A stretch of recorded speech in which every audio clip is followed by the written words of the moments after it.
Good news! Phoenix Wright just lost a client as I will no longer be requiring his services. The potential lawsuit that I was wrapped up in is no longer being pursued. It is amicably being banished to the Shadow Realm, so it's done and dusted. I even talked to Brad Arnold on the phone a couple of times, who is one of the people listed in the demands letter that was teetering on lawsuit. And he was very friendly and apologetic about the whole thing, and he was kind of filling me in on things with this system that he didn't even know was going on and he didn't agree with. And I think there's actually a lot to talk about in regards to how this even happened in the first place. But first, let me give you the lay of the land here in case you don't know the lore with what's going on.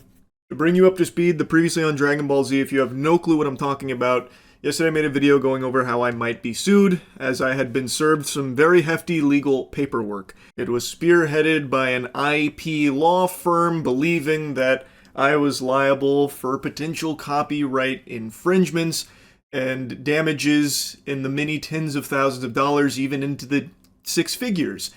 In the papers, there was a sense of urgency to comply and respond, and failure to do so would enact even bigger penalties, and that would be when the full lawsuit would come through. What I received was the demands. And when I received this, I was of course pretty skeptical because there are a lot of fraudulent bad actors out there that are phishing. Who knows, this could have been fucking pages from the Death Note for all I knew.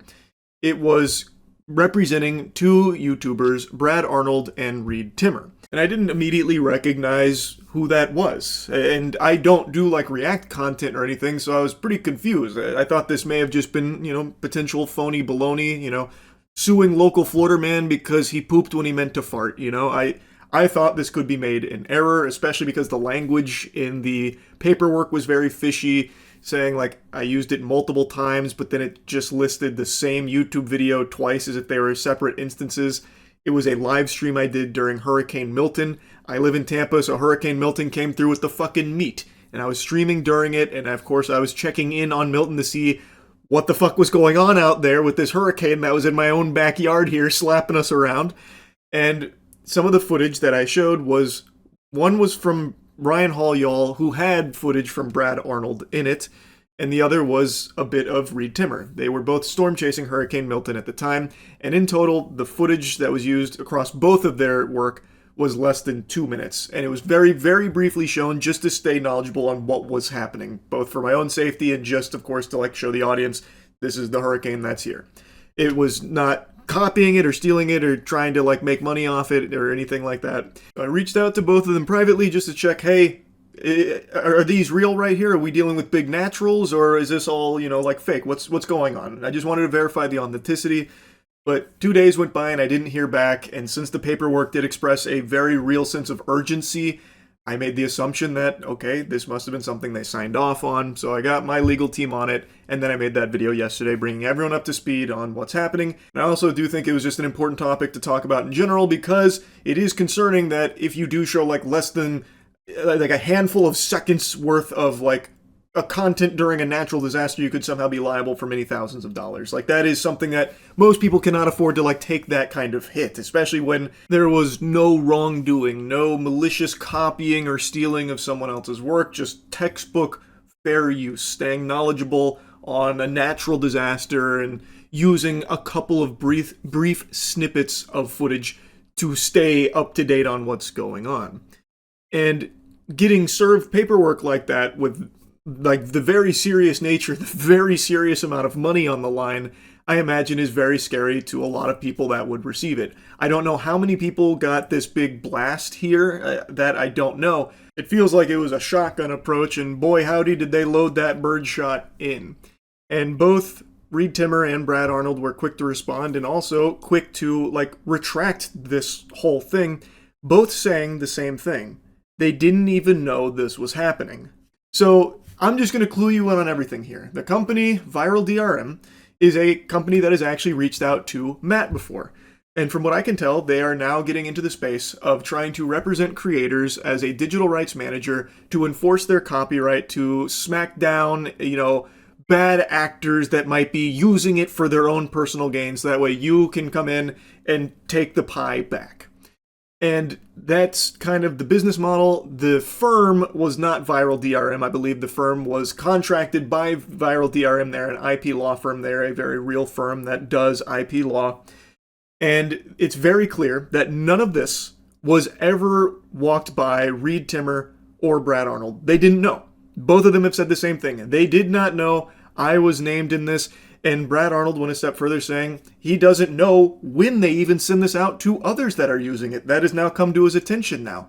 That they are not even brought up to speed with who their digital rights manager is even going after and what for. Now, based on the conversations I've had and from what I've gathered here, I believe the process is Viral DRM has this content that they have the rights to protect. They log it into their systems, and then their system will start to flag instances of that content appearing in other works that maybe didn't get a license deal or anything go through.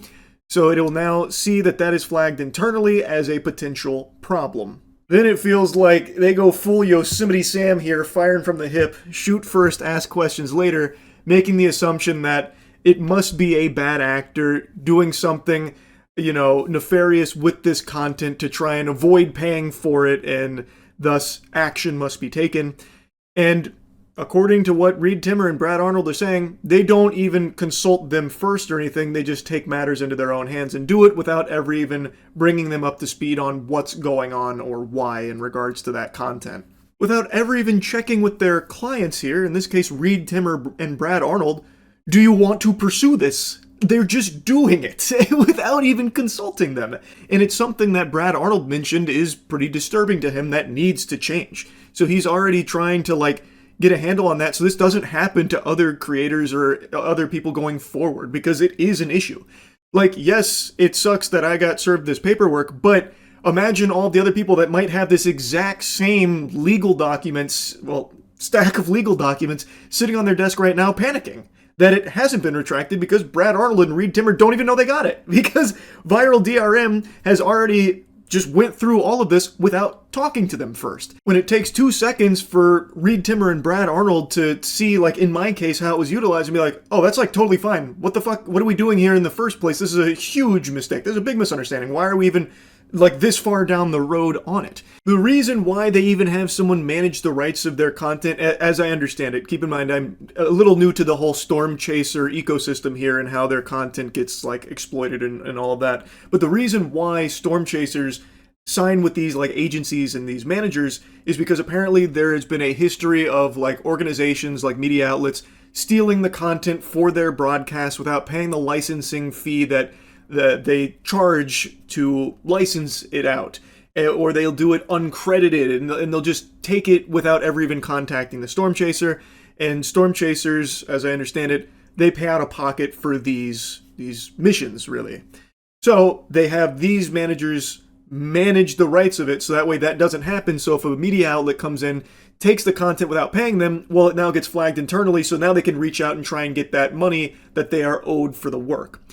But it is clearly, fucking digivolved into something far different, where now it's extending to the entire internet space, where anyone now that shows even a brief section of the work is on the hook, which is, I think, very different than how Reed Timmer and Brad Arnold intended for it to be utilized, especially with how Brad Arnold talked about it to me on the phone. He does not agree with how it is being utilized like this. It's just very odd. It almost feels like it's designed to be there for a settlement as opposed to going through the entire process.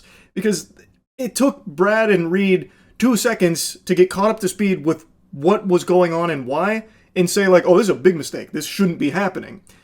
But the Viral DRM has already gone through all of it, and I'm now served these papers. So it feels like they just built the case very quickly, and it feels very weird to me, because I don't think if this didn't get retracted, if this went through the entire song and dance, the bells and whistles, I really don't think there's a world in the fucking multiverse that Doctor Strange would peer into where this would win.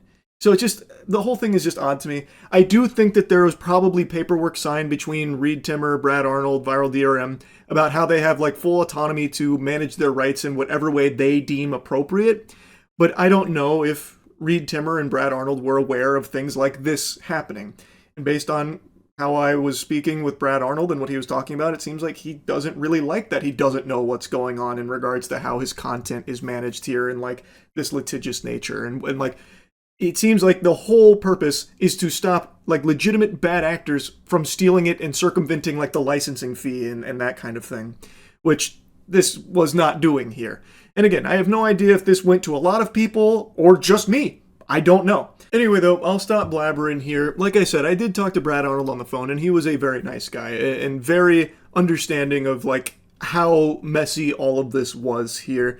So, and like I said in the last video, there's no ill will here from my end towards Reed Timmer or Brad Arnold for this. I appreciate it being handled so quickly here, and I've got my fingers crossed, really hoping that if others do have this, it can be actually looked at from all parties here to see, is it a mistake like it was in this case here. So hopefully all of this can be, you know, more buttoned up and better in the future, so it can actually be used to protect their content from people that are actually trying to steal it, rip them off, and that kind of thing. So wishing both Reed Timmer and Brad Arnold the best here. I know they both have YouTube channels and their own careers.